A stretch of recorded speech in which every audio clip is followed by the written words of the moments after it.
Bloody Mary की कहानी। England की राजगद्दी साल 1509 सेकंड लेकर 1547 तक हेनरी के हाथों में हुआ करती थी। राजा हेनरी की कई पत्नियां और एलिजाबेथ व मैरी नामक दो बेटियां थीं। इनमें से मैरी राजा की पहली पत्नी की बेटी थी। राजा हेनरी को मैरी ज्यादा पसंद नहीं थी, इसलिए वो उसके साथ बुरा व्यवहार करते थे। मैरी महल के नौकरों के साथ महल का काम करती थी। अगर मैरी कुछ कह भी दे तो राजा उसकी कोई बात नहीं मानते थे। साल 1547 में जब राजा हेनरी की मौत हो गई तो प्रजा की इच्छानुसार 16 शताब्दी के दौरान हेनरी की पहली बेटी मैरी को इंग्लैंड की राजगद्दी दे दी गई। वह इंग्लैंड की रानी बन गई। उस समय इंग्लैंड के हालात बहुत अच्छे नहीं थे।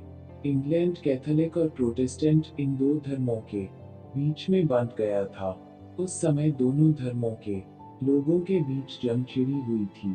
रानी मैरी चाहती थी कि पूरे इंग्लैंड में सिर्फ एक ही धर्म हो, लेकिन लोगों ने उसकी यह बात मानने से साफ इनकार कर दिया था। इससे नाराज होकर रानी ने उनकी बात न मनाने वालों को मौत की सजा दे दी थी। वह ऐसे लोगों को जिंदा भी जला देती ही।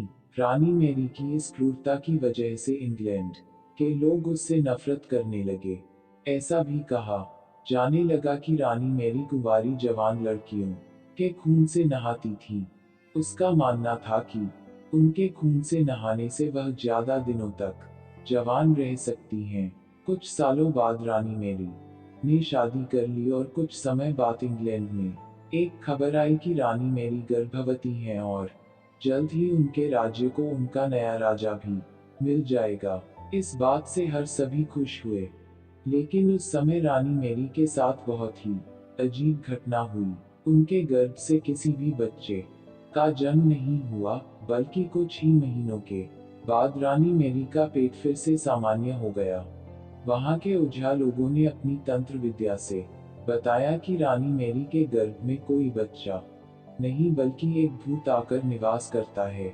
कुछ समय बाद फिर रानी मैरी के गर्भ में वही भूत आकार रहने लगा और वह फिर से गर्भवती हो गई। इस बार भी रानी को कोई बच्चा नहीं हुआ और उस घटना के कुछ ही दिनों के बाद रानी मैरी की मृत्यु हो गई।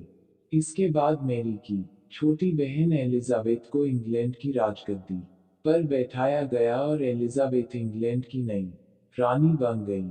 रानी मैरी की क्रूरता की वजह से इंग्लैंड को लोग उसे एक निर्दयी औरत मानते थे। वहीं जब उसके गर्भ में बच्चे की जगह एक भूत का निवास होने लगा तो लोगों ने उसे शापित भी करार दे दिया और इसी वजह से उसे लोगों ने ब्लडी मैरी का नाम दिया।